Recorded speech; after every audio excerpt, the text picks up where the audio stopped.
Good afternoon, you all. So, welcome to this panel on reference data and semantics in data spaces. So, as you know, the European common data spaces are a complex environment and with a lot of challenges in interoperability in data space and between data space. And it's important to have the building blocks such as connectors to be developed to handle the protocols that I use in different data space, but as well it's important to ensure the data are understood. So this is why semantics is one of the most important matters in that, and also that we use common reference data. So because when you have lists of countries, etc., it's important that everybody use the same in order to understand the same thing. And because the reference data are a grid list, you have the codes identifier, so you refer always to the same type of, you can exchange data and understand each other. And this topic is, of course, the heart of the publication office work with maintaining the EU vocabularies, but also on SEMIC, where we develop the semantic assets that I use in the portal, and we have seen during this conference in many spaces. So this is just to introduce the topic. So we will explore, I will explain a bit what this session will be about. So we will explore these themes first through concrete example. First, I will, after I finish to talk, I will hand over to Peter Korpalt, who will be one of the moderators. He will present the conclusions of the workshops on data space that was handled in ESWC 25, that was in last June in Slovenia. Then Peter will introduce two speakers that will present two real-world examples. After Anastasia Sofu will take over the moderation, and she will introduce the panelists, and she will explain, ask her questions, and we will also have questions from the audience. And we will close the session with some thoughts, last word, and we encourage everybody to participate, either in the audience, either through Slido. So let's start, and I'm delighted to hand to all the moderators for Peter Kolpart and later Natasha.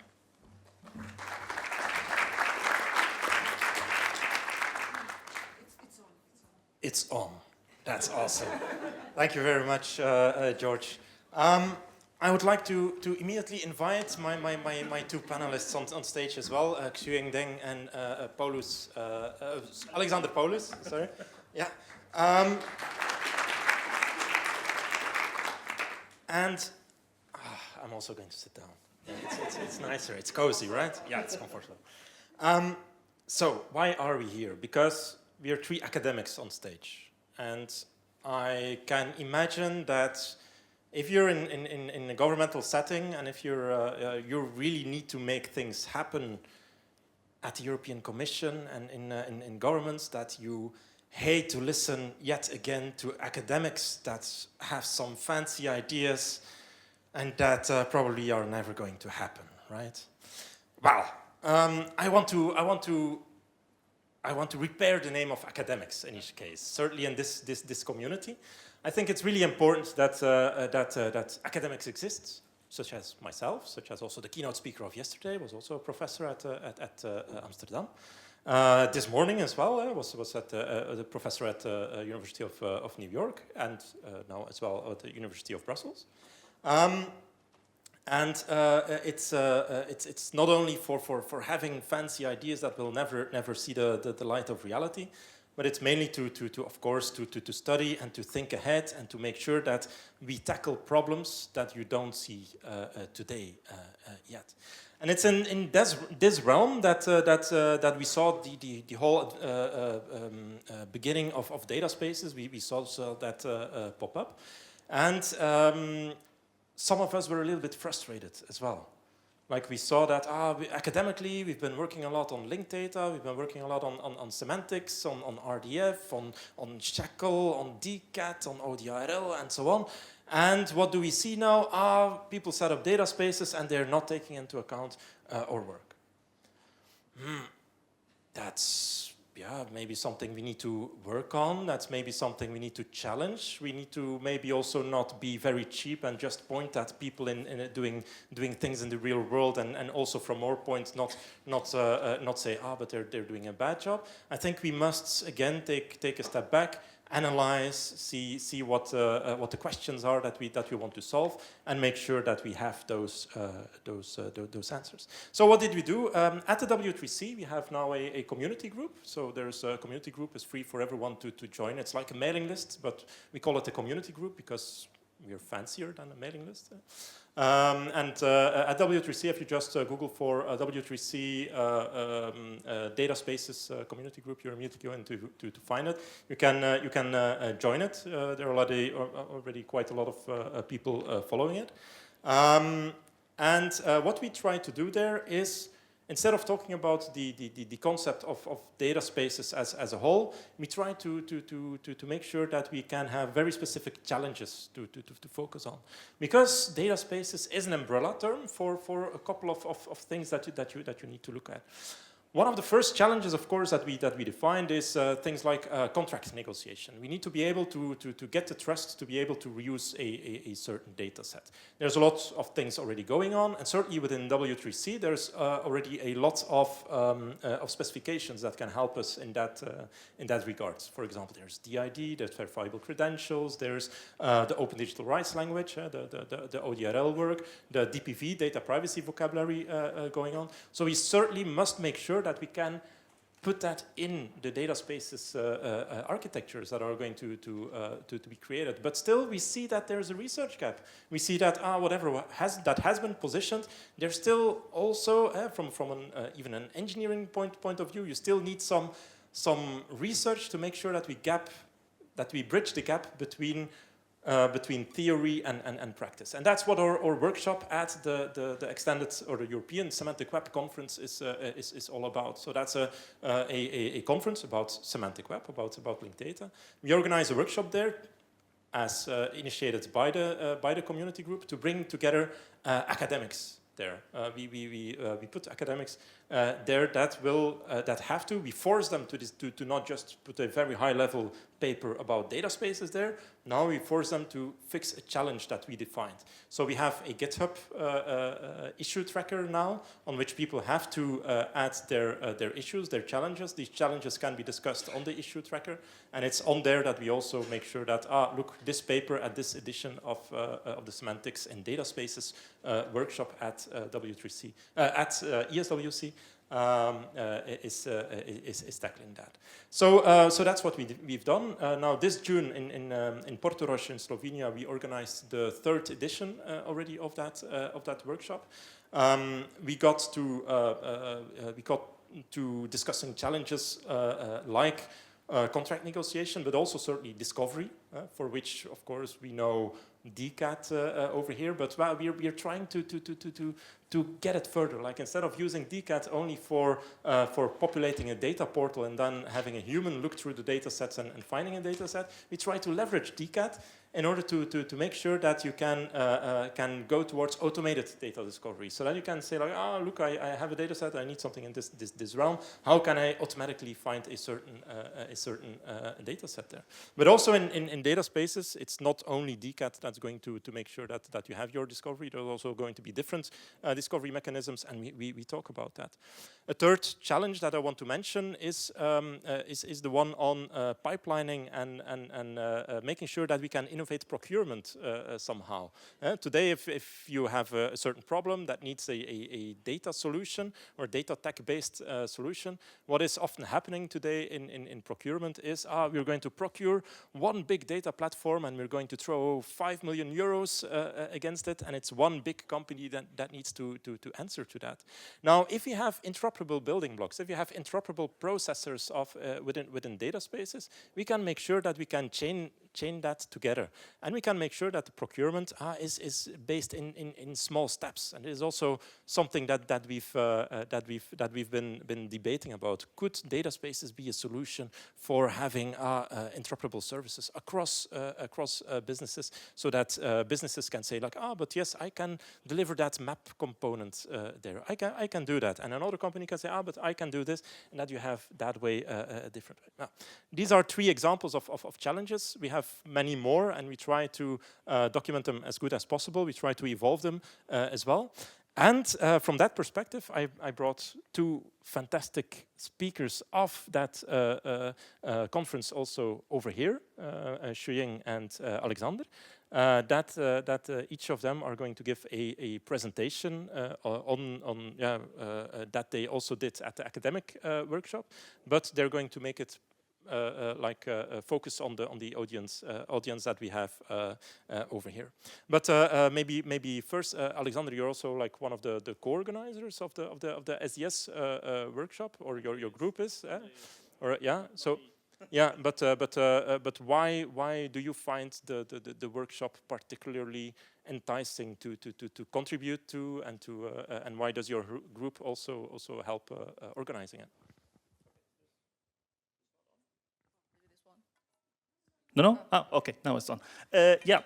So yeah, we are part of the organizing team, and as Peter already said, the basic foundation of data spaces currently is like getting things operable, so exchanging data between like companies, and most of the stuff that we are focused on is like data discovery. So how do I find the data?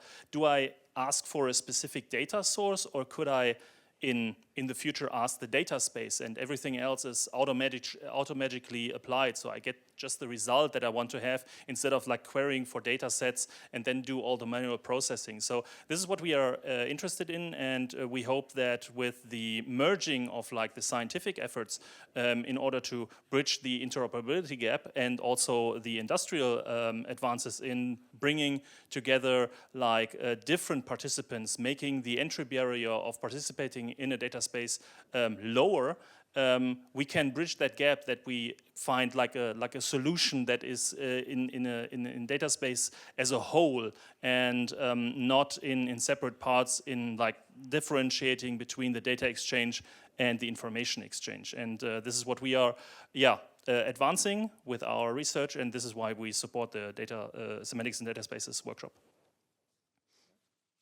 So what you're going to see now is Xuying that brings a first presentation on the Flanders health data space, right? Not that she's representing the health data space, but she's a researcher that looked at the health data space and was looking at it and says like, okay, but what are the challenges in there, and what are the requirements, and how will we analyze it? Xuying, floor is yours. Okay, thanks everyone for having me here. I'm Xuying Deng. I'm from IMEC. IMEC is an inter-university microelectronics center. We're based in Belgium.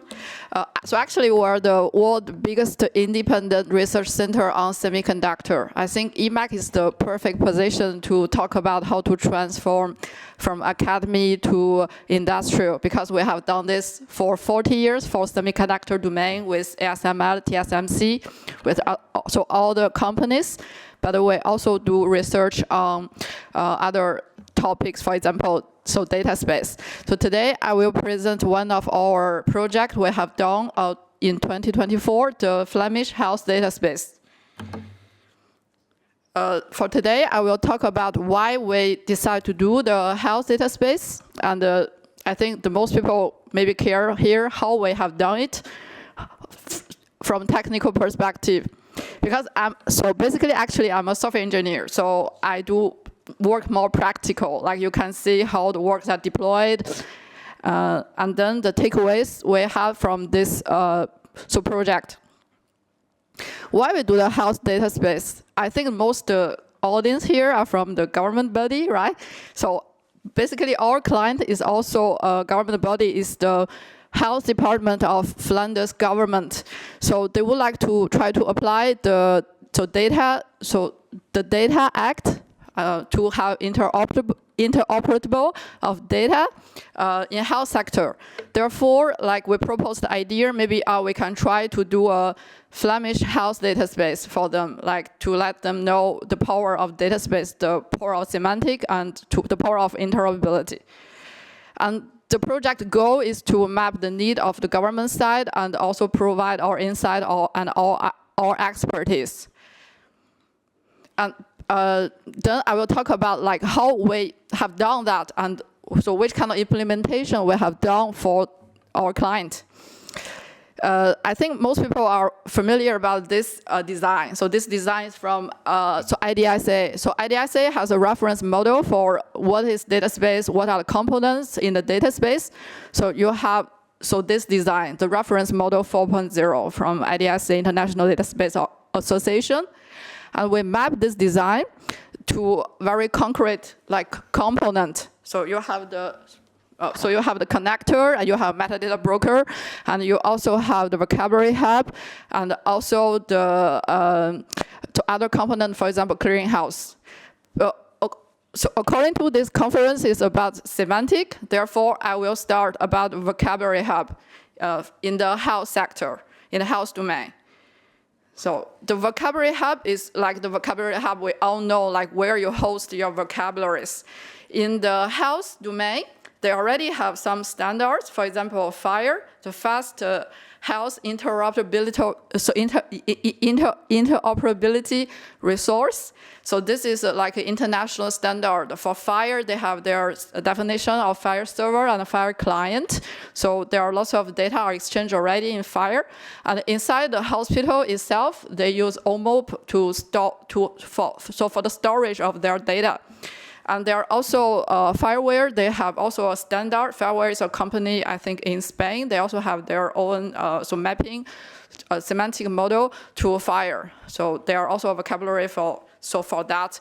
But the difficulty we see here is, although there are some standards, like in the medical domain, but it's very hard to connect to the data space, because data space has a requirement on certain level of implementations. Therefore, we start to try another solution, the linked data event stream. Because linked data event stream is a very flexible structure. You can structure your data in RDF and connect them. And also the data we get from our client are not patient-centric data, which means they aggregate it in some way and then they deliver you in some kind of XML file. The columns are not easy to understand what does it mean. Therefore, we try to build the vocabularies and trying to publish to linked data event stream. The main reason we went for the linked data event stream because in the Flemish smart data space, they have built one data plane. If you are familiar about the data space concept, so there's connector and you have data plane to exchange the data. So in the Flemish smart data space project, they already done an implementation for the data plane to use LDAS. But for example, for FHIR, so there's no resource for that. Therefore, we choose to go for LDAS to publish the data in a semantic way. So there are also some difficulties because it's very hard to understand some terms of the data the client should provide to us. And also for the vocabulary hub itself, I think this morning there were presentation downstairs. They talk about the semantic treehouse from TNO because I think this is very mature. I think this is maybe the open source most mature solution for vocabulary hub. And we also see there's IDS vocabulary providers, like there are the two existing components that you can use for the vocabulary hub. So, and then for the semantic interoperability, except the data set level, we would like also to go for the metadata level, so the metadata broker, so the DCAT thing. So to implement the metadata level interoperability, you need to have a portal for the client to find where is the metadata of this data set and what does this data set mean. You need to have some UI for them to understand how to find it. And with the connector solution, it's true they use DCAT, but there's no user-friendly way for them to discover it. Therefore, we choose for commercial solution is the data hub from LinkedIn, because this is very flexible tool. So they provide API for you to publish your metadata, and also and also this metadata already in the DCAT format, we can have kind of way to display them on the data hub. But we also see some difficulties here, because we found out actually the connector published the metadata doesn't match some portal the metadata they are expecting. So for example, the metadata Flanders also has a portal to harvest the DCAT information. But there are some terms are mismatched, like maybe they are using different time of the DCAT, or when you try to harvest it, there are some terms very hard to find. Yeah. Then the most important, the connector. The connector is I think the most important component identified by the data space, and we went for the Eclipse data space component connector, because this fully conform to the IDSA standard, and you have data plane, and so it follows the data space protocol for contract negotiation to transfer data, and it's open source. It's very easy to extend because they use the Java framework. You can write your own extensions. For example, remember I said why we went for the LDAS, so linked data event stream, because in the Flanders Smart data space, they have done one implementation for the data plane to connect to the connector. Then you can publish your data to LDAS, and your LDAS can be used with the data plane to exchange with other connectors. And so there's another part, very important, is the identity management inside the data space. So who is supposed to be involved inside the data space?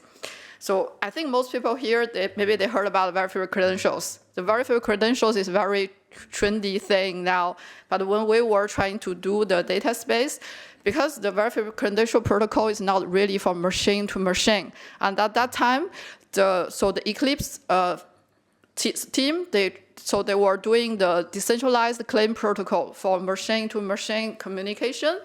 But we have done this project in 2024, and this protocol was not ready at that time. Therefore, we went for another solution, is the kicklock solution with OAuth, because at that time there were one extension ready from Eclipse to support this identification way. And so the last part is the clearinghouse. So when we were doing the project, it was still calling the clearinghouse because it was RAM 4.0. If you are following the new reference model, maybe it's going to be published soon, that RAM 5.0 is already being shifted from clearinghouse to observability. And EMAC was also involved in the evolution of this modification to RAM 5.0. Now they call it observability for the provenance and the traceability of the transaction happened in the data space. Because, so this is also one of the main requirements we got from the client, is they would like to see the transfer happen inside the data space. They want to have the observability, especially for health data. Therefore, at that time, we proposed a solution. We extend the EDC connector, and we try to track each transaction happen in the data space and give the authority the final right to say if this transaction should happen or not. And we also provide the traceability for them to know what had happened inside the data space. And this is also going to be part of the RAM 5.0 for the observability and traceability of data space. By doing this project, it's not only an academy project, it's really we have done something. We have deployed this data space on our client side, and so it's running. And then we also see some difficulties. For example, the data set, they are not fully interoperable, and also with DCAT, it's good we have DCAT. We have some level kind of interoperability in the metadata level, but the implementation, the realization of DCAT, so varies. So this is our takeaway. There are some very useful links because I think most people want to see how data space works. We have done a video like to explain step by step on how each step, so how it works with Eclipse connector, how you make a transfer. So there's a video there. And our project is not only on the technical part, we also have done the legal part with Caillou Leuven. There's a IP law group have done with us. We have a very long report, more than 200 pages, cover the government side, technical implementation side. And also we have the paper from Semantic in Data Space workshop at the end of the link. Thank you so much. Yeah.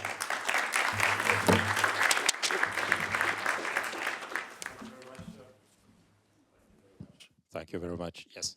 Thank you very much, Xuying. This is a really good example of building a data space.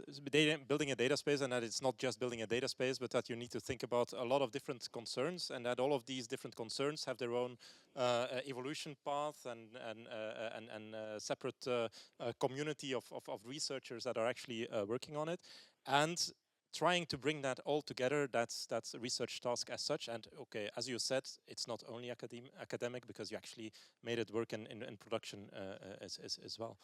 Now, for the next talk by Alexander, we're going to move it towards something slightly different. Something we also have at the workshop is not a use case paper, although it works from a use case, but it's also trying to apply yet other technology, like the technology behind the solid specifications, and now what is W3C working group, the LWS, or how I like to pronounce it, Lewis. So you heard it here first. Yeah, it's pronounced Lewis. Yeah, and and that applied on the use case of urban heat monitoring. So Alexander, go ahead. Test. Yeah, this works. Thanks for having me. First of all, I'm Alexander, but I'm currently substituting my colleague Florian, who was scheduled to hold this presentation, but was sadly not able to make it. So I'll be substituting and explaining as best as I can, since I also worked on this project with him. So the Smart Urban Heat Island Monitoring System was designed as a research application in a municipal project that we did with the city of Wuppertal, which is adjacent to our University of Wuppertal, Germany. And we had an idea of like providing a public service of any kind. One of the major problems due to geographic specifications of Wuppertal is the development of urban heat islands. So there's very little convection happening in Wuppertal on hot days, and so like public health in this area significantly dropped, especially for older people. And so we thought, well, this is a usable case that we should look at. And we then said, okay, how can we do that? And we decided, well, let's leverage all the data that we have on urban heat islands. That means public infrastructure, like IoT sensors, and also like weather reports, but also maybe if we can facilitate like localized reports, basically provided by the citizens who are living there or who are traveling there or commuting or whatever. And so we said, well, let's just inform the citizens, but let's not just inform the citizens, but also use them to collect more data to get more precise predictions and so on. Some of the key requirements were distributed data from diverse stakeholders. As I said, all the different data sources that are available that can contribute to the general overview of a heat monitoring systems. And also we wanted to ensure that all the data that is provided by the participants, let's say especially the citizens, is kept safe, and they have data sovereignty over all of their data that they provide, so they can decide who can access it. This was very important also due to like privacy reasons, of course. And then we had to facilitate the interoperability between all those data sets, of course. And this was the main research point of this endeavor. And we also, like I said, concluded this with the university, with the city of Wuppertal, who were actively supporting us in getting the information ready and bringing this thing to life by providing us access to their IoT infrastructure. So generally what we decided on was to use a data space concept in that, and due to the simplicity of setting it up, we opted to use the solid data space, which is a little bit more simpler to set up than the EDC connectors, because you need a little bit less infrastructure. And so we decided to use solid here because it provides a solid foundation for like data exchange. We had the data silos, these are called pods in Solid, and so we could aggregate the data from different pods here, which somehow, resembled the idea of how a data space could work. Solid itself, as I said, is a decentralized storage system. That means everybody who wants to participate in Solid has a so-called pod. In the pod, different types of data can be stored, and the user maintains full control over what's happening to this data. So you can share it, or it can be published, of course, but it also can be only shared to different stakeholders and stuff like that. And we use the web ID, for example, for decentralized identity. That means everybody who participates has a web ID, and then you can get permissions or give permissions to access the data. We also tried, as this is in theory available for citizen participation, to convince people to provide a pod, or to obtain a pod, which we provide, and then give us some data.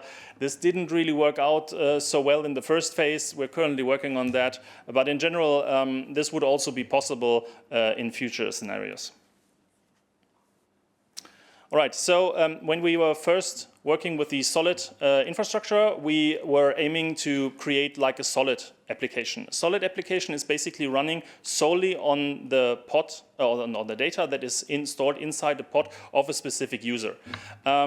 As you might remember, we are collecting data from different environments, so the Solid environment here does not really, or the Solid application here does not really work, so we had to switch our focus to a more conventional data space app where we introduce or integrate data from multiple pods, so multiple sources individually. That also spawns, of course, the problem of heterogeneity, and so we had to come up with a way on how to do that. And this is where one of our other research projects came into play. This is the so-called semantic data catalog, which is actively maintained by Florian. We came up with the idea of a data catalog because, in essence, every data space needs one. And also, we gave it a little twist. So the original data catalog is storing data sets, as you might know. It uses DCAT for the general description of those data sets.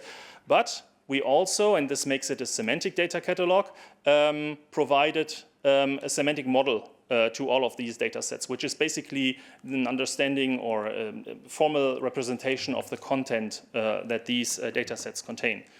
This, of course, enables us to provide data that is more fair because we have a semantic description of all the data, which is usually otherwise just tabular data or JSON or something like that. So a semantic model, this is not the definition of a semantic model, copy-paste error, sorry about that. A semantic model is basically just an application, or it's just a semantic description of the data that we have. So think of it as it's an intermediate step between like the raw data set and a knowledge graph. Okay, you have a semantic description, but the data is not yet materialized in RDF. So it's an intermediate step, which is also sometimes referred to as semantic mapping, which you can express in RML, for example. And what we then did is basically we provided the single data sets to the data catalog by creating a semantic model. We used our Plasma framework for that. And then we created a dataset entry in the data catalog. And then the developer could discover those data sets based on, for example, DCAT, but then also look beyond the actual data set description directly into the data and see if there is data actually available that can help me to facilitate the idea of building a heat monitoring system. Once some data sets have been identified, we can load them, we can do a mapping and a normalization based on the semantic annotations, of course, not by raw data conversion, and then we have a unified data set that we can then just visualize to the end user. This is how it looks. We set up a test setup of 3 community solid servers. That means we had some distributions in there. And we, as I said, had a semantic data catalog at the center. Then we used a geospatial data set in order to map out, this is a map of Wuppertal, to map out all the different districts that we wanted to classify on. And then we aggregated all the heterogeneous temperature data sets. And this is basically what it looks like. It's an interactive web app that you can also access. I'm pretty sure it's still online. If not, we'll bring it online again. So in the corner here, it's a little bit low resolution, sadly. You can see what data sets are currently being actively used to generate this data. So we have the main data set from our solid pod, and then we have 3 other data sets that are currently available that support or supply data to render this visualization. We have the different single instances here, which in this case is effectively just a district. And then we have some temperature information. And this temperature information is also enriched by like the weather forecast, and we can also compare what's the weather forecast in comparison to the actual reported weather in order to, like, heat islands usually extend or occur when the temperature significantly differs from the surrounding temperature, which is usually provided in a forecast. And if you click on a single element here, you can have a more detailed view. This is a very early version. Currently, we also monitor the heat curve, for example, so you can see when did the heat island occur, and so on and so forth. So we had some limitations in this early work. Of course, we are only working with batch data, so no streaming or live data currently. We accessed only public data sets, so no authentication, authorization, or something else, because this was only for the data aggregation part. We had to do the manual discovery of the relevant data based on the semantic descriptions. This has been automated by now, so we can now define a Sparkle query that will query basically all of the data sets that are in the data catalog and automatically select those that are suitable to provide data for us. And then we had to do a manual schema alignment. This was, since the models didn't really change or vary that much, this was more easy, but in the future we'll test this on more diverse data sets, of course. So in our future work, we want to build a scalable real-world solution that does not only cover maybe like Wuppertal, but also other German cities, like, for example, Düsseldorf or Köln. All right, what did we do? We demonstrated a minimal solid-based data space that is used in an urban heat island monitoring app. And we integrated some heterogeneous data sources from, as I said, citizens, weather services, and also IoT sensors. We enabled a decentralized privacy data access. That means the data stays with the owner. It's not like converted or somehow stored in a central location. And of course, this is supposed to be the foundation of a participatory urban data ecosystem that we hopefully can realize until the end of the year, so that when next year in the summer the new heat islands appear, we can predict them pretty well. That's it. Thanks. And if you have any questions, I'll try to do.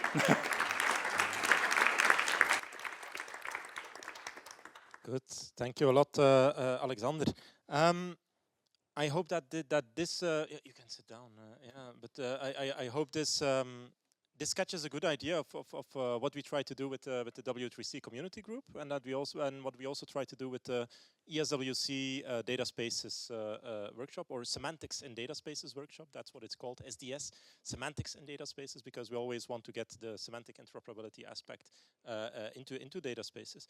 I think what Alexander showed was also vastly different than what Xuying showed, which also illustrates nicely that there's not much consensus yet in how to build data spaces, although we must say that this is, of course, papers and projects that were executed a year ago, and people often say like, oh, but data spaces, they're the same, like every year I hear the same thing. But actually you can already see some deprecation a little bit as well, because by now we also have the data spaces protocol that's being put out by Eclipse. Nobody really mentioned it at this moment, while it would, right? Or it was the EDC connector that you...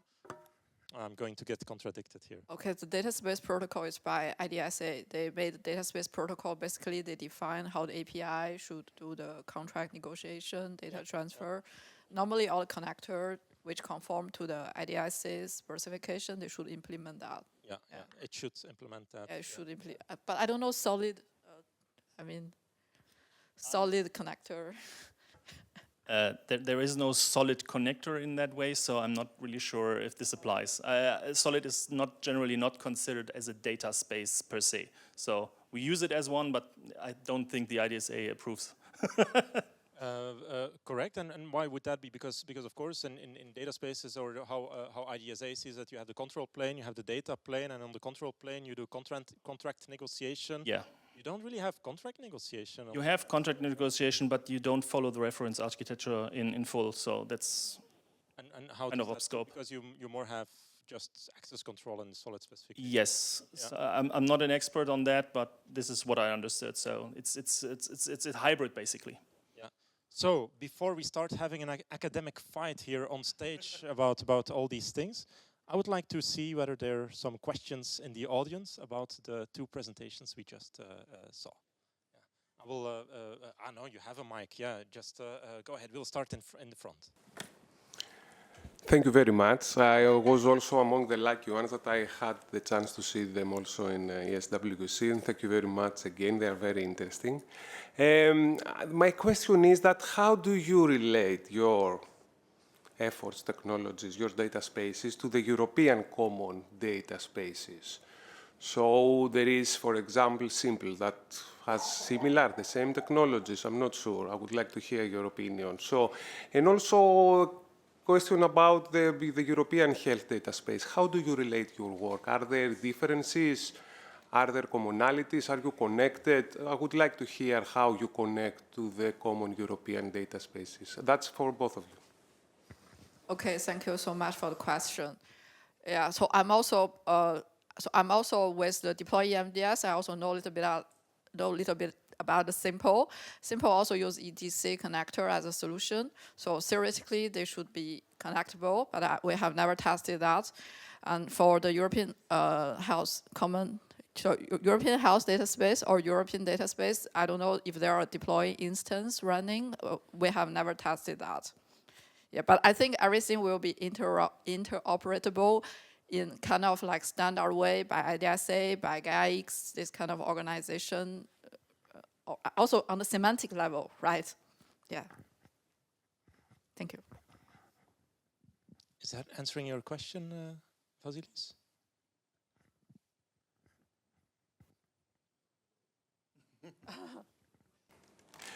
Okay, partly, but I understand that maybe it's too early now to answer this question.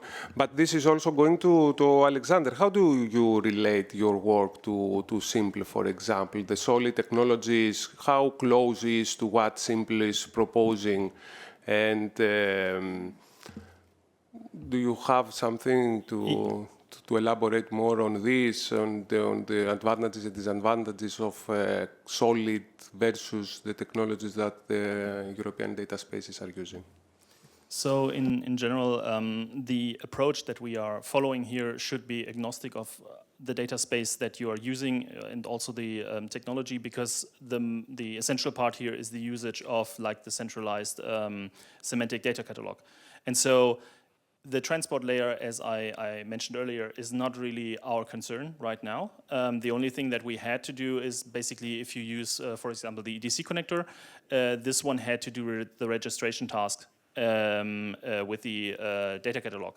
And so if the EDC, for example, would force, I don't think this will happen, but would force the supplementation of like semantic annotation to the data sets, then we could ensure that every data set that is handled by any data space that uses the EDC connector could be indexed in the semantic data catalog. And this would, of course, benefit all, but this would be a significant change to the EDC connector, which I don't see coming as of now. But this is why we do those little projects to showcase what could be the options on how to extend the semantic, the EDC connectors, for example, and also what are the possibilities or what are the benefits, the potential benefits that these changes could bring. But because otherwise, if you can't highlight these or outline these, no change will happen.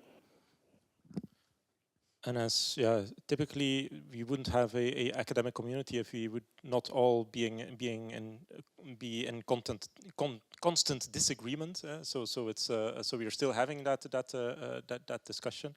And also there, I'm personally very optimistic on the data spaces protocol, as if you're talking about semantics in data spaces, because they do adopt ODRL as a policy language. They do adopt DCAT. There's in there.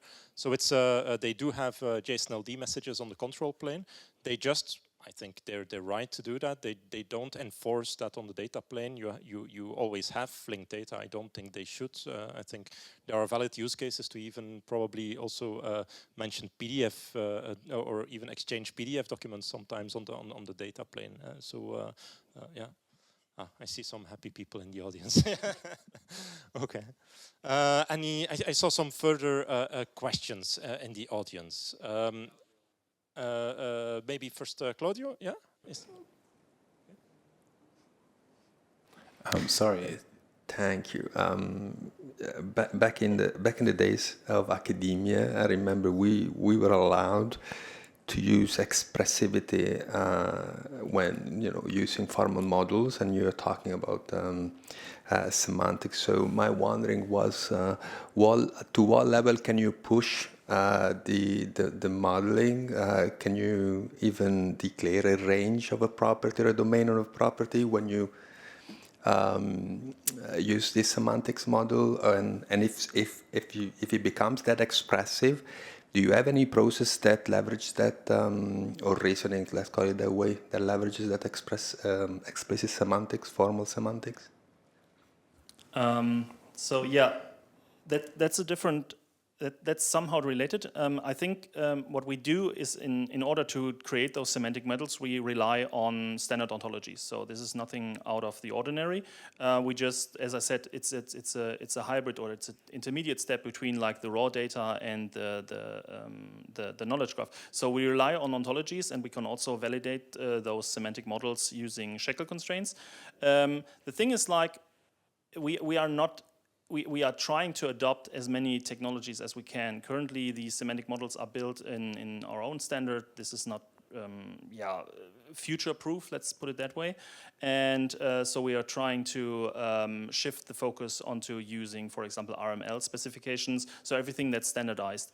And if you have any, if you, there are no restrictions to what a semantic model may contain or may not contain, but if we, for example, enforce some Shackle constraints or something like that onto those models in order to make them more consistent, for example, then this could limit their usability. But if I understood it correctly. We'll talk later. The gentleman behind Claudio. Actually, it would just a remark to answer the question that was before. Yes, of course, but it's just not a question. It's an answer to the question that was said. My name is Jonathan Hafstadler, and I'm from EONAX, which is a mobility and tourism data space, involved as well with IMEC in the Deploy MDS project. Just wanted to mention the usefulness of research and IMEC in particular in common European data spaces, because it seems a bit like a religion of what connector, what this debate you were saying. But research actually does tests and conclusions, experiments, etc. And there's a very nice deliverable on that that is actually comparing the different components, Eclipse components, Fireware components, simple components, etc. That's also what is being done with Deploy MDS, working with Simple Live, to see how this can connect. So there is hope that it will bring more clarity, not just for the mobility sector, but also in the health and in other common European data space, to have something very tangible that we can work with. Yeah, just say that. I think for Deploy EMDS, we have a technical report with the comparison of all the data space technologies. Yeah, it's live. So EMDS stands for European Mobility Data Space, right? Yeah, Deploy European Mobility Data Space. Any other remarks or questions? Yes, sir? Yes. Yeah, hello, Koen Jansen, European Commission, DG Connect. I was interested because I saw the paper being referenced that coined the term data spaces, from databases to data spaces. In that original paper, there's the vision of a catalog across databases, and there's also the vision of being able to query directly then the data subsequently. With a kind of resolver function. Is there any, I know GraphQL exists, but is this now really something that is also being looked into from an academic perspective to make that then really work also on the payload, on the data plane? By the way, in the paper, one thing that is not at all mentioned is the rights or the contract, the negotiation step. It is more technical view. And there, I think we have come a long way with the IDSA protocol, etc., GaiaX and other trust frameworks. But this data content, that was the original idea, right? And it's still, I think, relevant also if you think about AI. It's a very long question, I know, but I hope you have some insight. Yeah, maybe I'll give a short answer to that. So yeah, this is definitely one of our research goals. So currently we're working on a new data space project. It's called Construct X, where we are developing shared services that are supposed to do what you just described. So basically just go beyond the connector and directly access the data that lies beyond it, and so that the data space effectively can answer your question. So you're not requesting data sets individually and then merging them on your own, but the data space itself, you pose a question to an endpoint, and then based on the semantic descriptions, data sets are identified, and then the query execution happens throughout the connector once it supports it, and then you can retrieve all the data, but only the data that is relevant for you. This is basically what Franklin envisioned in the original idea of a data space, which we more adhere to actually. In each case, there's a lot of work on querying as well inside the group we have, and I would like to wrap up with that. It's like if you're triggered, if you think like, this is interesting. If you're an academic yourself, if you want to publish papers about data spaces, then I want to warmly invite you to join the W3C community group on data spaces, and also to submit a paper to the Semantics in Data Spaces workshop next year at ESWC in Croatia. With that, I want to thank our fellow speakers here, Xuying and Alexander. Give them a warm applause. And if now you have the contrary reaction or the opposite reaction and says like, oh, finally these academics left the stage, and they should have left some people actually in the policy domain that actually work on this in reality take the stage and take the mic. Well, I have good news for you, because that's exactly what we're going to do. I'm going to sit over here in the corner still, and I want to warmly welcome Anastasia Sofu to the stage.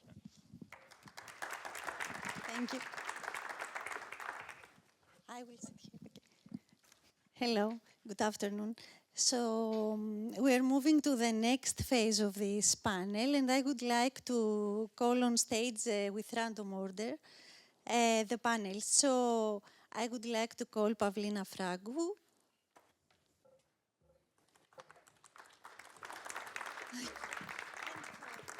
And Valentina Staveris.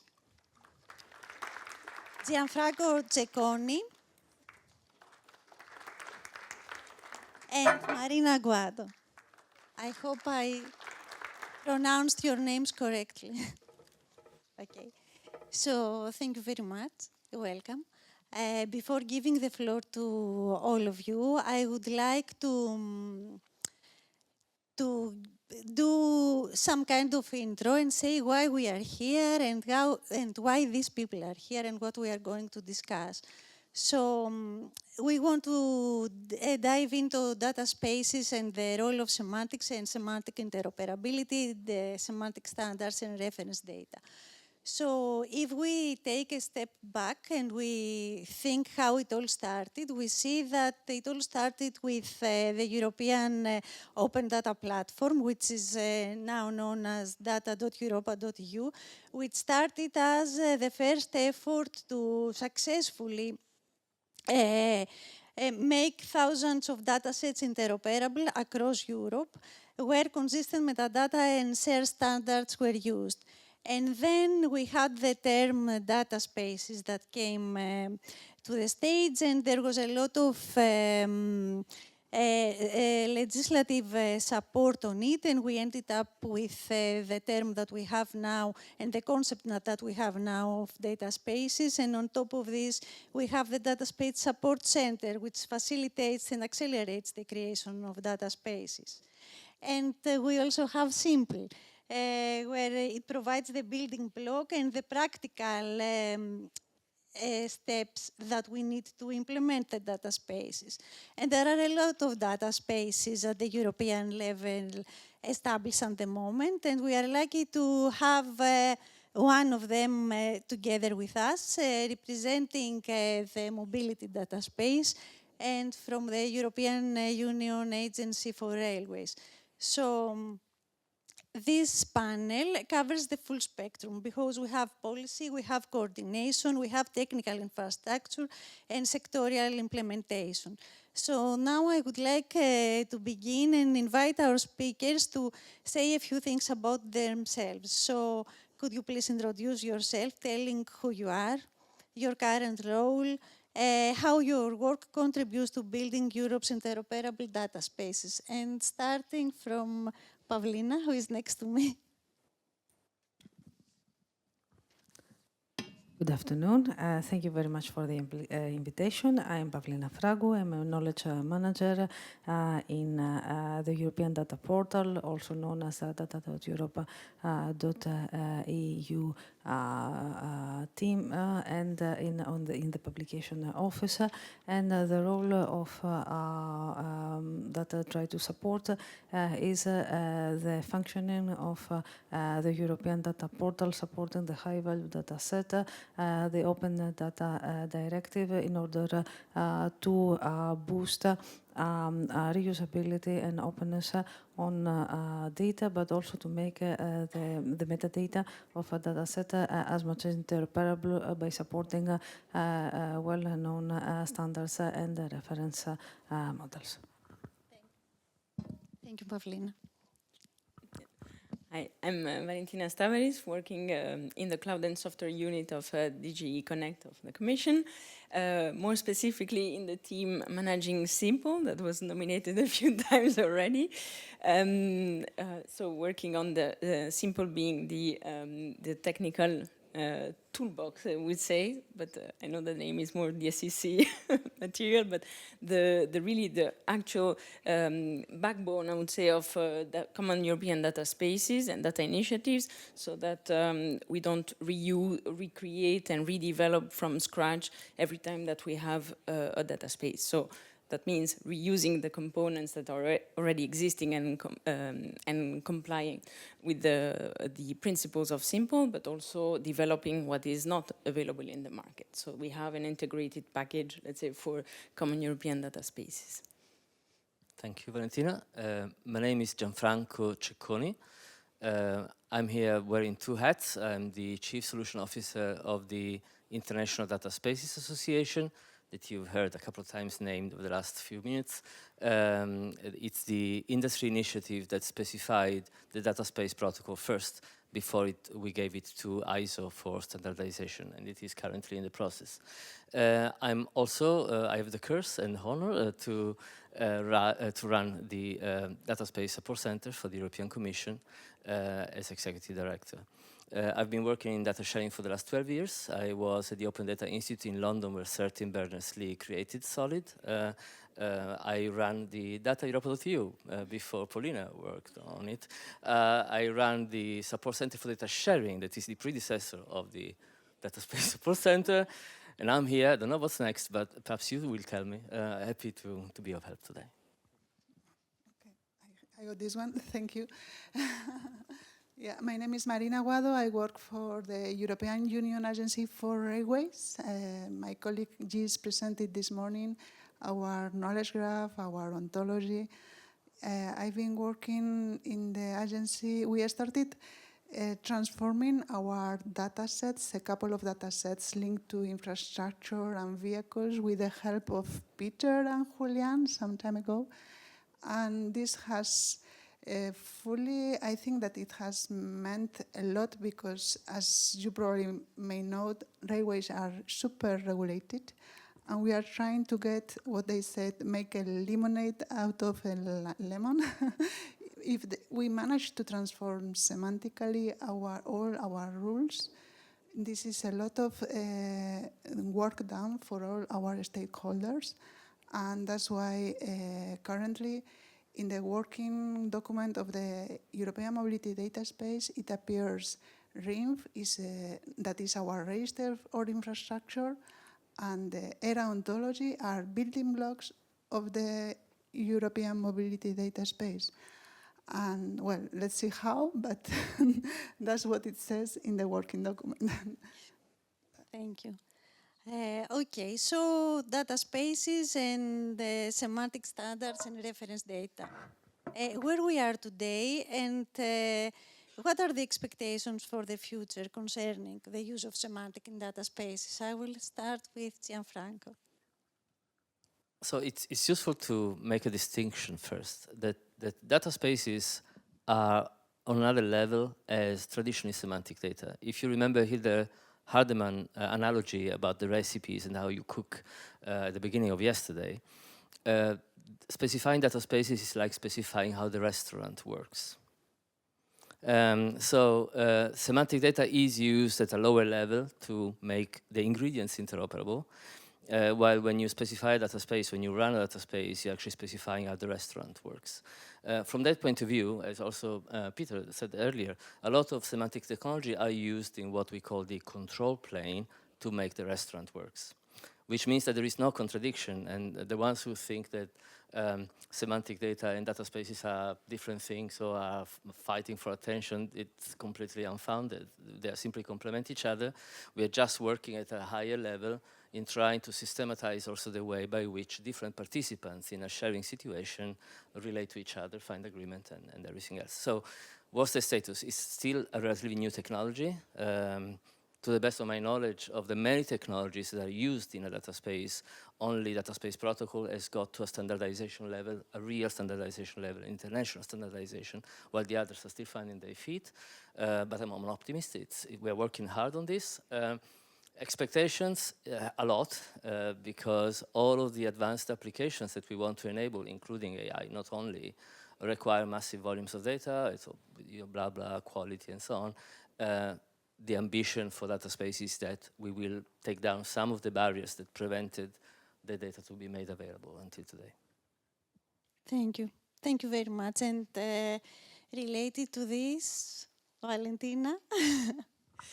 I think a bit similarly to when Gianfranco says, the symbol is not per se managing the data. We are building the infrastructure, the tool that enables the data space to build in an easier way their data space, at least for the common components. But of course, we need to make sure that the semantic data and reference data are properly tackled and so on. So we have, of course, through standardization of the resource description, through different means like integration. So we are following also Gaia XFC for the validation of vocabulary being vocabulary agnostic, but as and maybe I should have said that before, but of course we are accompanying some common European data spaces for implementing or integrating Simple Open in their data space. So we see that this is a very important need for them to also implement the CAT-AP.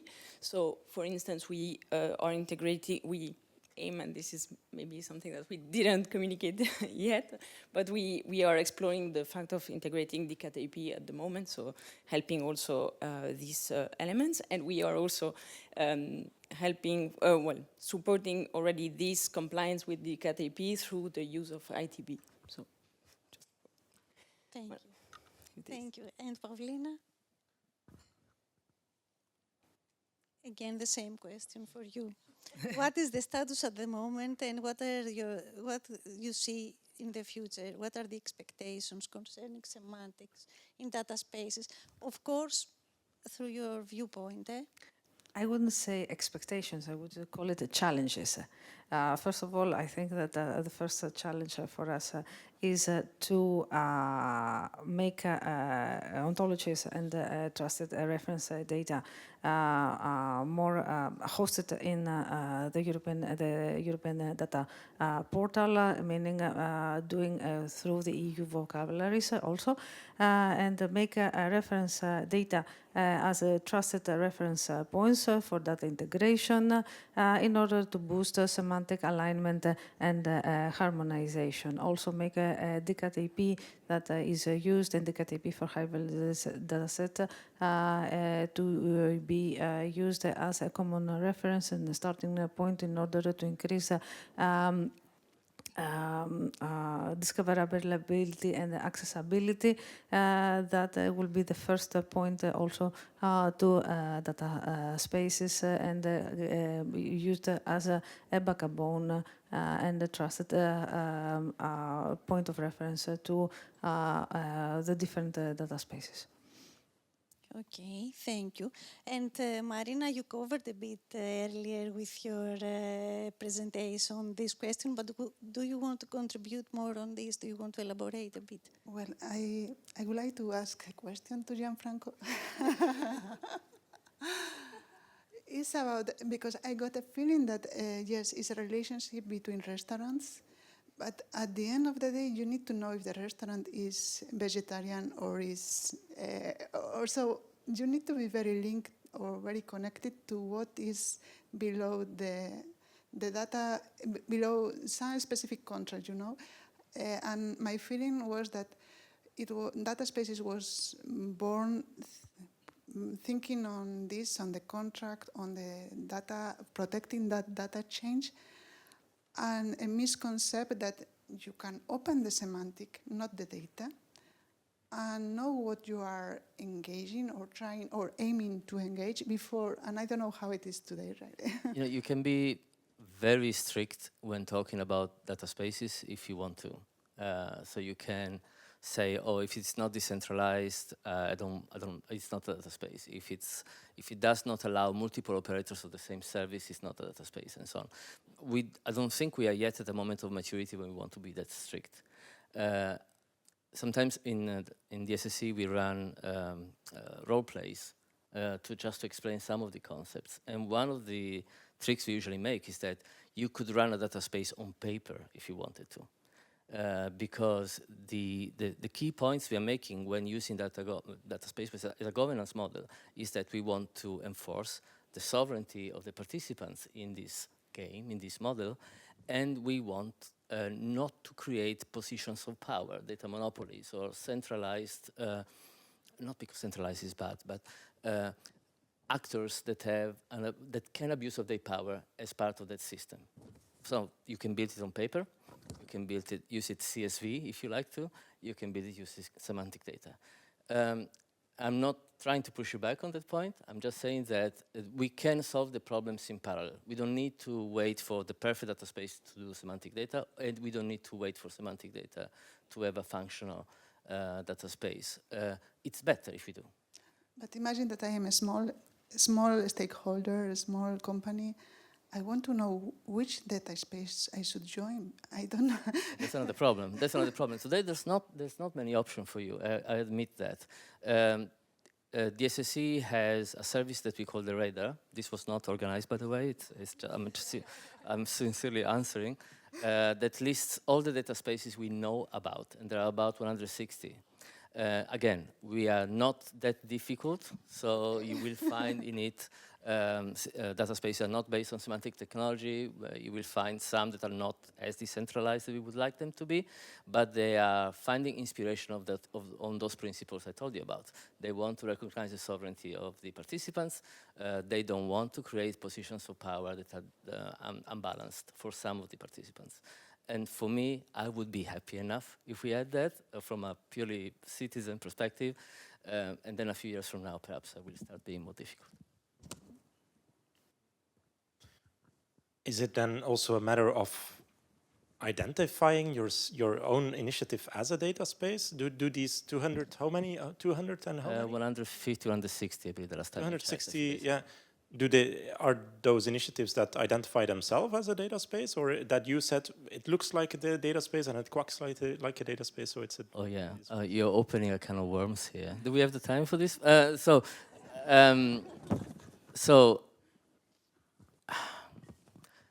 If you ask the IDSA, they will tell you that we wrote a document that we call the manifesto, that is the strictest you can think of. There are 10 points, not decentralized, I don't want to talk to you. Not based on semantic technology, I don't want to talk to you, and so on. At the same time, we know that also from a more kind of a social and political point of view, we want to stimulate this kind of model for governance without being that strict. If you ask our friends at the Commission, they will tell you, you know what, we put so much effort in writing the Data Act and the Data Governance Act and the GDPR, just tick all the boxes, I would be happy enough to call you a data space. The spectrum between these two extremes is quite wide. We don't want to be so integral to the official and definition that nobody is a data space. So we need to be a bit flexible for the time being. And besides, any of you who is old enough to have seen at the time of the early web browsers, where you needed to be a bit flexible, right? You visited your favorite website using Internet Explorer, and you did not know if it worked as well as if it worked if you used Netscape, right? Things like that. We are at that point in the history of data spaces. You don't know exactly if it will work just out of the box, because each of us are using technology that has not been that universalized, bad word, but I believe it works in this case. We need to accept that.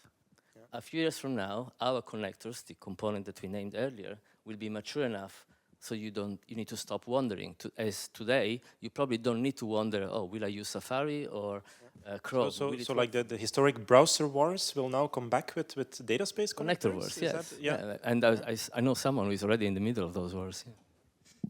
Okay, interesting. Yeah, because I would even dare to argue that if we just follow web standards, we should not use a connector at all. It should just be the web that we use, right? It depends on how strict the standard is, right? Mm-hmm. So the data space protocol is a good example because it defines patterns of behavior, but not down to the point of which technology you need to use for trust framework or for definition of rules and contracts. It's a kind of a container. It defines patterns, but not the specifics. It's still useful, but it still creates margin for some divergence. Natasha, back to you.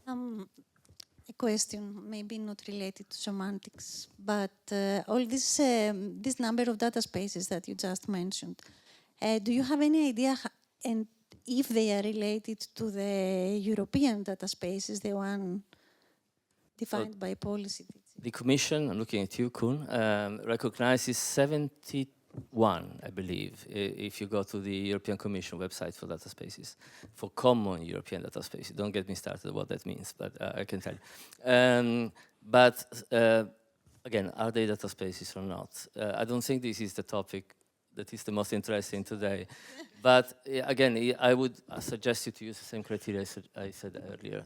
Are we trying to enable the participants to share data in a sovereign way that is respectful of their intention and rights? Then perhaps it is a data space for me. And if you use simple or not, if you use the data space protocol or not, if you have multiple services so you can prove you're decentralized or not, I may close an eye on that for now.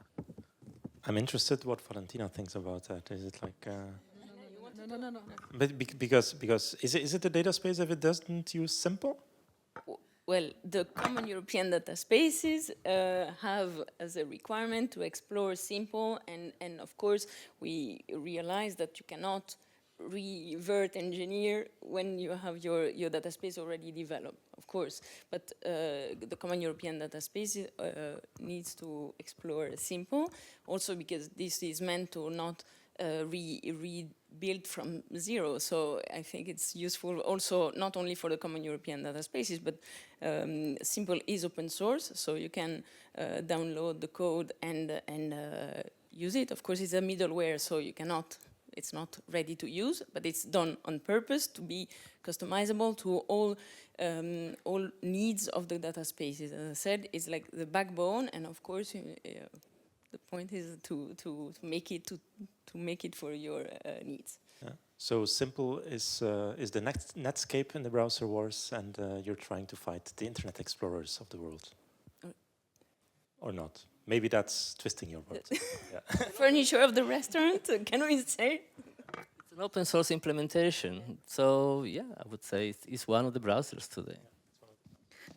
But in the meantime, let's just use internet as such and use high-value data sets and as they appear in the European data portal. And I think, Koen, correct me if I'm wrong, it was the intention of expanding the Open Data Directive to promote the high-value, the open data that have high value, and among those that are in the 6 categories are the ones that also intersect with the data spaces, the geospatial one, and the mobility, so that in order to boost the whole information, they make at the beginning the first step of promoting open data, so that it can be reused by the whomever, including the public sector, but through the semantic models to make them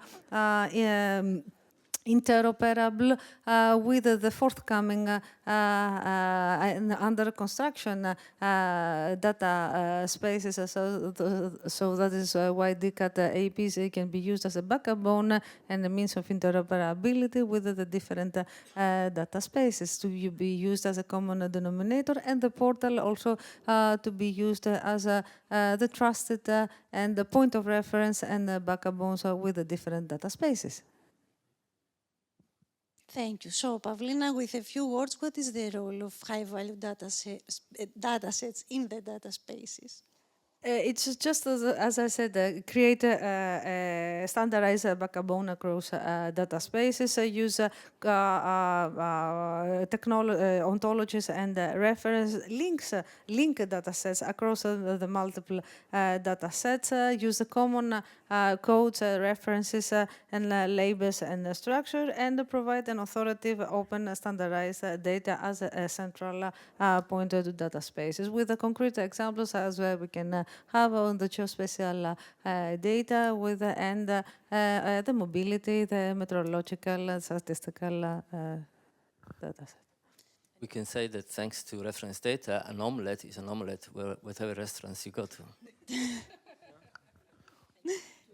To complement what between Peter and Pavlina, the thing is that for simple, it's not just because for the moment the common European data spaces are sector, but of course there is interest also between data spaces to exchange data, and using simple is also being by default interoperable between themselves and through federation of data spaces. So that's our next it's a challenge as well in simple.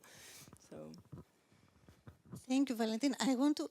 because, what about the regulatory reporting data space? Is part of the ones transversal ones? Or because at the end, I suppose at least part of the mobility is linked to regulatory reporting data sets. So I don't know if... But Simple should enable, Yeah. of course, to provide, to let's say, to build upon all necessity or needs of the data space. But if there is, this is probably data space specific, so of course there will be most probably a need to develop also a side. But of course we are, for instance, similarly to mobility and to the railway, you said that it's very regulated. Also the health and data space is very regulated, and we accompany health data spaces for secondary use in integrating Simple and see a bit. But of course, their development is also much advanced. So of course, we need to see, and we'll see soon. I have a remark towards Pavlina, because I think everyone is looking towards data.europa.eu. I mean, in data spaces, as are the solution to discoverability, the DCAT with DCAT as a basis. Certainly for the high value data sets, which is a really important asset in Europe, certainly also for the common European data spaces, whatever they may be, Gianfranco. But at data.europa.eu, there's also like a section on studies in data.europa.eu, which are really interesting. So I can certainly recommend you to scroll through these studies. And one of the latest studies is on findability of high value data sets. And what I found very interesting is that we actually, that data.europa is very honest about the fact that we are not that advanced yet. Like on automatic findability of high-value data sets, like not that many high-value data sets, you could get an overview of all of the European data sets for the high-value data sets there. So I wonder, how do you see that evolve? Like, where are we at this stage in discoverability of high-value data sets, and how will we be able to push that forward? Is that something that we will push forward through data spaces or for data spaces? Or? I think that high-value data sets is a very nice example to show how we can go forward to data spaces. And here there's a joint effort with, along with Digit and Connected to make this, to instruct the data providers in order to provide us the information that a data set is a high-value data set. So there's a lot of work that is being done behind the scenes in order to better understand. It's also connected to the presentation that I conducted yesterday about the errors and the missing information that we are receiving. So there's a strong effort along also to improve ourselves with the help of Connect and Digit to make this data set more high quality annotated in order also to boost the high value data sets. It's a very good exercise and it also paves the way. It's also a thing to consider what about how we will make this feasible also in the context of data spaces to make this high quality annotation. But also in view of the forthcoming acts that we are expecting, how this will be feasible and implemented. I also hope that, I found the keynote this morning very interesting by Stefan, that said like, we need the fairer principles, like with an extra R, and maybe there will be an acronym that will become very, very complex in a few years, I think, I'm not sure. But I really like the idea, because then there was a question from a front that said like, but what does then the R stand for? What will it do especially? No, he said like, in fact, not much differently. We still provide just our data to in the same way as we've always been doing, but now the urgency is clearer.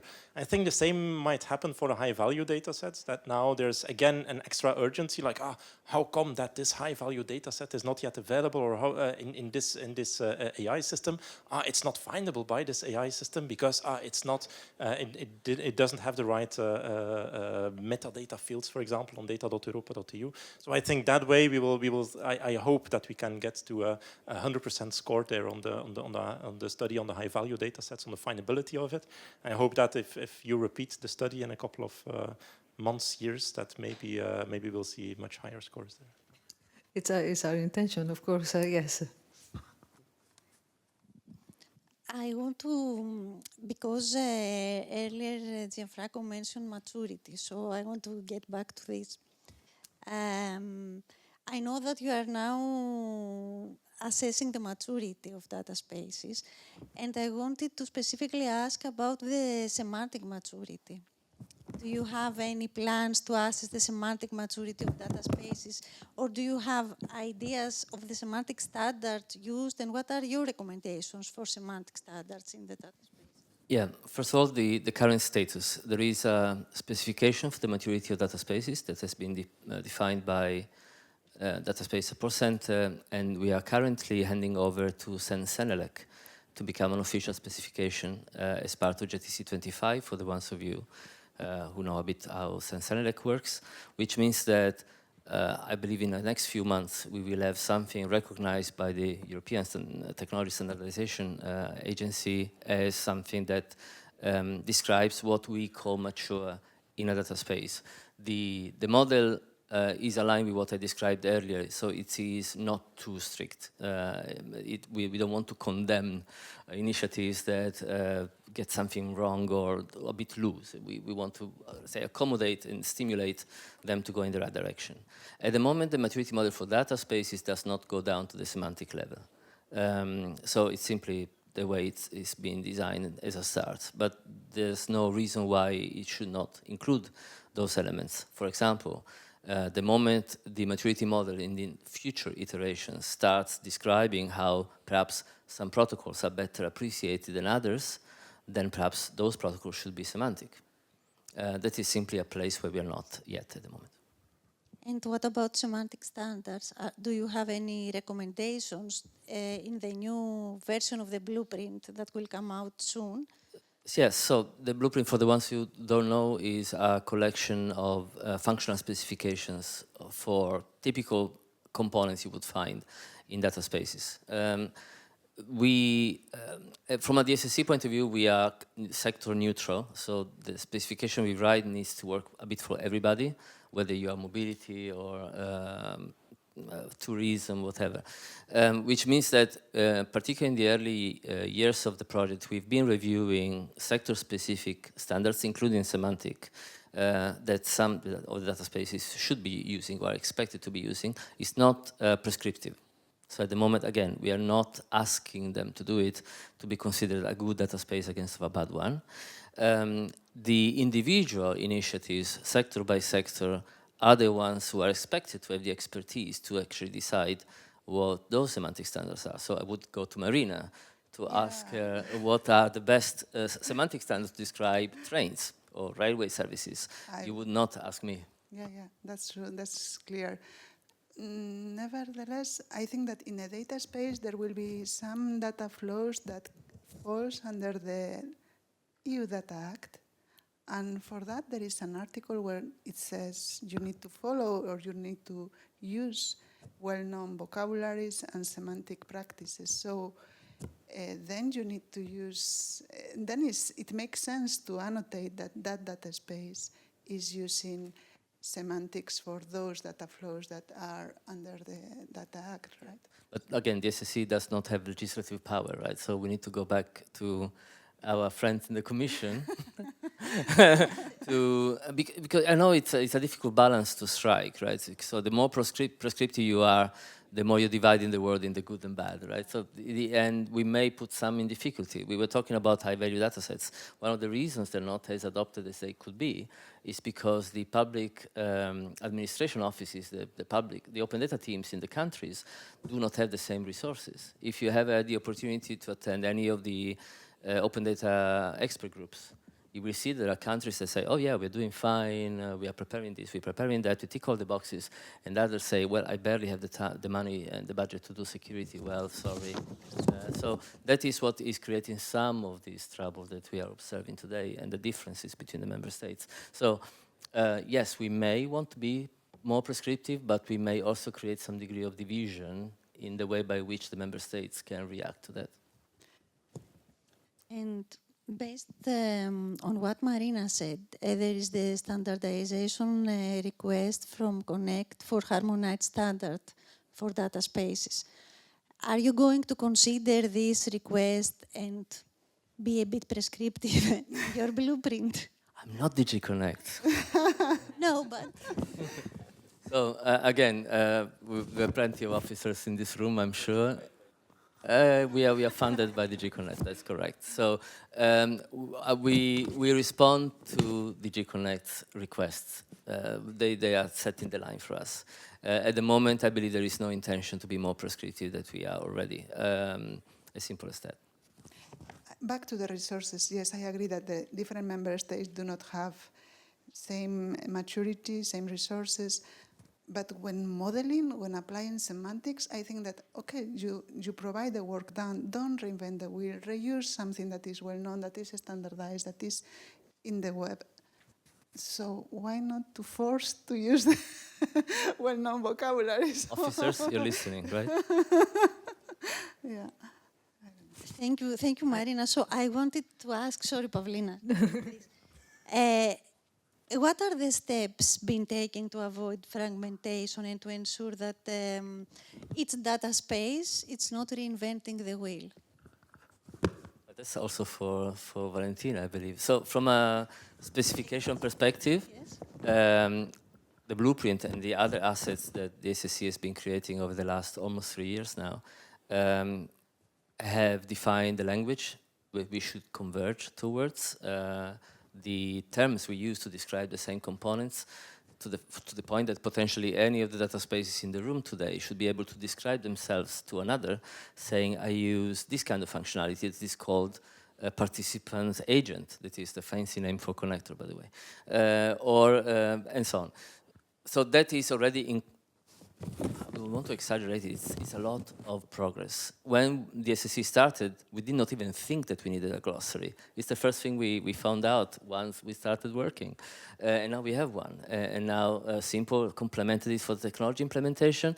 And now ISO is working on their own, which means that if you're lucky, we can step back and use an international standard to talk about data spaces. That will be amazing, and possibly already next year. But on the implementation side, we have software that has been prepared by the Commission to use. Again, the Commission does not impose it too much, but it's for Valentina to say, but we can to converge towards Simple. But yeah, maybe to explain a bit between the SEC and Simple. So if tomorrow you want to set up a data space, you go to the SEC, you explore the blueprint with all the business and technical elements that you can find in the blueprint. And then when you think about, you explore the toolbox, by the way. And then when you really want to build your data space, you come to Simple, or you explore the components of Simple, where basically you're not forced, and of course depends if tomorrow you build from scratch, so you can consider the architecture of Simple as the basis. But of course, the difficulty is when you have already started your journey as a data space and you want to use part of it or complement your data space with other functionalities. So there, of course, we don't force, because of course we are coming now and not like 5 years ago.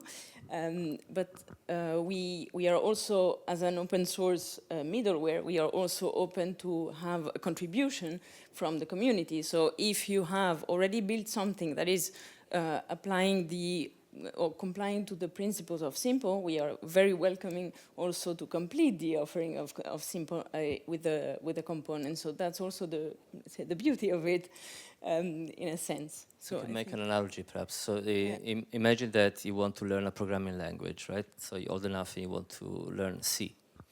So you come to the SSC to read the reference manual of C, and then you need to find a compiler of C, and Simple is one of the compilers, as simple as that.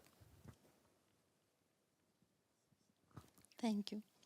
Pavlina, if you wanted to. But in all of this, you needed to have, in order to accomplish interoperability between data spaces, because you don't want to create silos. You know, you wanted to create a cross-border interoperability, so you need semantics and the reference data in order to establish a common language in order to exchange information. And then you needed to have you don't need to reinvent the wheel.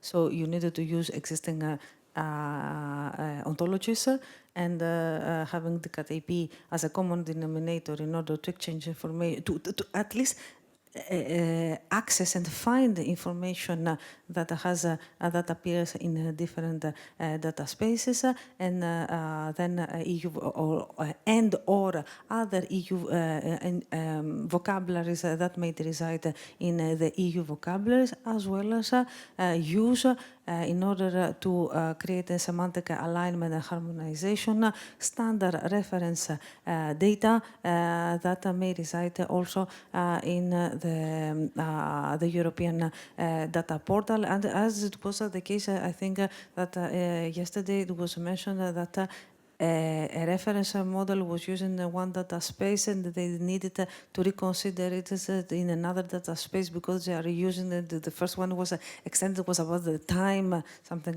like this. Yes, so reuse. Semantics and reference models. You're pushing through an open door. The only reason, for how many years semantic technology has been around? 20, 30? Of course we are more mature. When did we start? 10 years ago, if we're lucky, when the first definition of data space is from Fraunhofer in Germany and other institutions in Europe. So you are 20 years ahead of us. Of course, it's safer, let's say, to say that semantic technology is mature and we should adopt it. Data spaces are still very new. I would like to mention also the experience in the rail domain. There is a UK rail data marketplace where there is a lot of data sets, but they are not quite connected. You need to, of course, register in the rail data market, and then you have the opportunity to have access to plenty of data sets from the different railway operators and infrastructure there. But it's difficult to find a use case that combines different data sets and to extract knowledge out of a combination of those. But at least, as Gianfranco says, it's the first step to start or to think about cross-data, cross-domain data sets. But in our European railway agency, I think that one of the challenges is that the different data sets are legacy, they come with a different data model, and what we are doing now for the specific infrastructure case is to build those mappings from the most well-adopted data models towards the ontology, and also publish it so the actors can reuse it with low cost, and most of them. So I think that is a good idea to add those mappings as part of the potential components of the data space so they can be, I don't know, facilitate the interoperability at some point. Okay. Yes, so do we have some time for audience questions? Okay. Yes, please. Yes.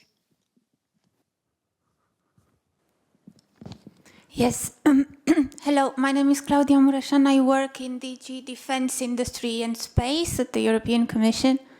So my question would be, on the one hand, a philosophical provocation, on the other hand, a very sort of applied question going, let's say, as things go from the defense domain to the civilian domain, where you really test the most risky things and you apply them, and then you can safely put them in the... But to go back to my main question is like, wouldn't you say that the data space is an immature platform, or a platform that lacks a feedback loop, or infrastructure but not ecosystem, building infrastructures hoping that pedestrians will kind of find it and walk on it. Because when you look at what's happening, now I'm going back to the concrete part. Look at the sort of vertical stack of ontology, Foundry, Anthropic, underneath AWS, all supporting the government business of defense and now even the State Department in the US. They're building the same thing in the UK. So there you see a sort of direct vertical link between the semantic and ontology layer, the platform layer, like the application to the specific domain to real life situations, and all sort of like technology stacks that allows for the processing and information and so on. My fear, being an outsider here, is that we are building something that from the beginning is detached from all this. And it doesn't have the sort of airplane carrier thing in China, and it doesn't have the vertical integration in the US. It's, again, uncommunicating layers. Can I take it? Where to start? So sometimes we lose memory of the original intention that here in Europe we had when we started talking about data spaces. It was a very policy-driven intention. That is, data platforms are evil or can get evil very, very quickly. If you are a fan of Mr. Cory Doctorow, who is a sci-fi writer and a digital activist, he wrote a book published literally like 2 days ago called, can I say, enshittification? It's a term that now is in vocabularies in the English language to describe how platforms tend to decay. They initially are amazing for the parties to meet and provide services to each other, and then they start extracting value of the user, and then they extract value from the providers, and in the end the experience is terrible for everybody, right? So this is where we start from. In some of the cultures or the regions you described, the platforms have not been challenged. I would say the US government is in the hands of its technology suppliers, the Microsoft and the Amazons of this world. They cannot even imagine trying to untangle themselves from that dependency. Here in Europe, a few years ago, we decided that we needed to evaluate alternatives. Not because we are making our lives easier, but because it is the right thing to do. It feels like I'm quoting JFK. But that's the point. Data spaces are not the easiest thing you can do. We can buy an old traditional data portal service and we are fine. It's easy, but then don't complain when they start abusing of your data, using for training their AI without telling you, or thinking that intellectual property is not really a problem, right? Look at with Sora 2 the other day, right? So we are going through this difficult path to give ourselves tools to protect ourselves, to be resilient against the dependencies of those platforms. And there is a higher price. It may look like we are a bit uncoordinated, a bit immature, but it's the way we are learning. I don't see it as a bad thing, personally. Yeah. I want to respond on the build it and they will come remark. So you said, is it like pathways that you built and then pedestrians, you hope that they will use it in the end? Well, I think that at this moment we're anyway in specific domains we're building data infrastructures. Everyone is building data infrastructures. Now the problem is that there's a lot of reinventing of the wheel happening in all these different domains. So for me the real ambition of data spaces is to have domain agnostic data software, data tech, that helps these domains to set it up. And for me, the real ambition there is that there's not one line of code that should be specific to a domain. It's all just data and functionality on top of the data. And okay, you have domain models in these things, but all the rest should just be functionality that is provided. That will be cost saving. It will help us forward. So I think over here with data spaces, we're building it. I mean, okay, simple is not that old. So calling it immature, well, it's just like if you look at a child, you can say, it's in a horrible state at this moment, it cannot even read. But I can assure you that in a couple of years, the kid is going to be able to read. So there's a lot of potential in the kid at this point. Nobody is going to say that the kid is worthless in that sense. So that's also the way that I look at data spaces and at these building blocks. We're raising a kid here. It's going to be all right. In a couple of years, it's going to be able to read and it's going to be able to do stuff. Now, it's not that we oblige everyone all of a sudden to, you cannot write one letter of code in your specific domain. No, that's not what we do. We say, like, look, we have supporting material that can help you reach a certain goal. And hey, don't you want from your domain, don't you want to make the impact of what you do with your funding? Don't you want to raise that towards domain agnostic level? I think that's what we try to achieve with data spaces, which I find a truly great ambition. Try to optimize our efforts there. Yes. Yes.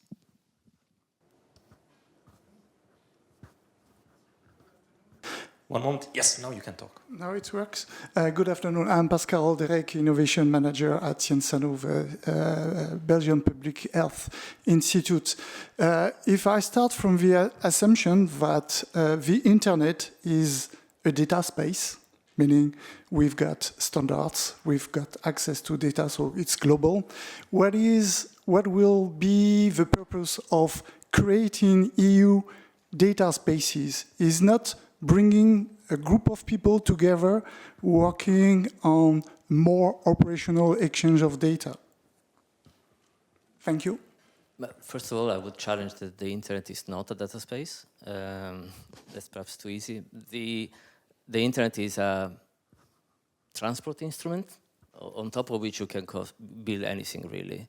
When we talk about data spaces, it's because we want to connect with those meanings of sovereignty and trust that on the internet you don't have. Internet is internet. It doesn't not enforce much if you think about it.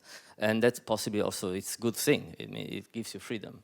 When we talk about data spaces, it's about sovereignty and trust.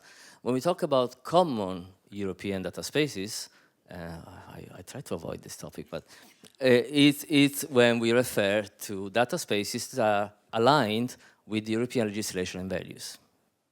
So you may have a data space in China.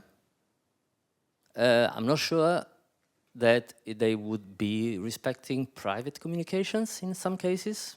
Again, I'm not an officer, so I can say that, it's fine. In Europe, you would probably have data space. The Commission would not recognize as a common European data space something that breaks the Data Act every other day.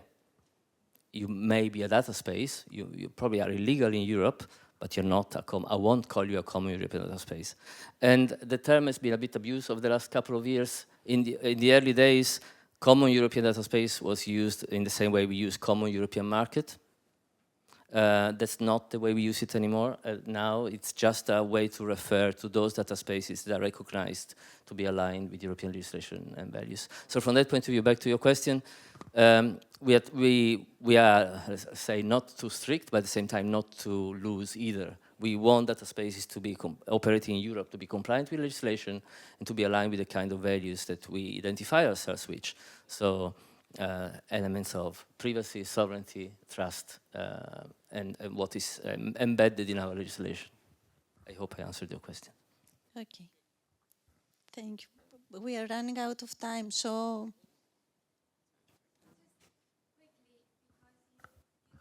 Wait 1 second. Wait. Yes. You gave the example of a Chinese, whatever, data space or platform. What I think we need to be more ready to consider trade-offs, because if such a platform cures cancer, then I'm sorry if I care less about the European stuff, because European values are also intrinsic in like safeguarding the health and the well-being and everything that is like people-centered. I think we're like tend to be very much value-driven and forget that they need to give a return to the farmer, to the patient, to the citizen. Like, and why I was talking about this link is exactly because of that. It's a very good point. I mean, would you give away all of your privacy, for example, if OpenAI could cure you from cancer? Perhaps yes, yeah. But as a matter of principle, would you write legislation by which your privacy is automatically violated to cure your cancer? Probably not. So where do you draw the line? Where do the right of the individual? Oh, we're going beyond my pay grade here, but and I can't answer you that. But I get the point. You're right. In some cases, we may be ready to negotiate on rights or values to loosen how strict we interpret the meaning of sovereignty and trust. But sometimes it's a personal choice. But I also agree that it's a political thing that needs to happen there. So there, it's above our pay grades, all of us, I think, in this panel. However, we can provide the technological tools in order to make sure that these kind of trade-offs can happen. And I think that can happen with toolboxes that can help you with evaluating usage control policies that also take into account the trade-off, not only the ones defined by the data provider, but also by the data controller that says like, but I need this kind of access in order for this use case to happen, and also by legislation that says like, but look, there is a global interest to actually give someone access to this data, so we'll do it that way. So that could all be part of technological tools that we built, and it's up to politicians to decide what happens. I think it's up to me now. So it's time of closing. So I hope it was very interesting panel and presentation. I like it very much because it was not this boring panel where everybody's agree and we have things. So they were heated discussion, some questions, some challenging questions. So I appreciate it a lot. I was also happy to have another panelist in the person of Peter, who took very at heart his role of moderator, but okay. But it was very, very good remarks, and I hope you enjoyed, because it was really really interesting. I mean, I didn't see the time passed, and we even managed to go over time. And now someone is killing me by. So now it's time for coffee, I think, or break. Oh no, there is something. There is a break, health break. Sorry, health break. So you can move your legs and go out. And see you in 15 minutes. No. Okay. Yeah. 7 minutes, sorry. Thanks, everybody. Yeah.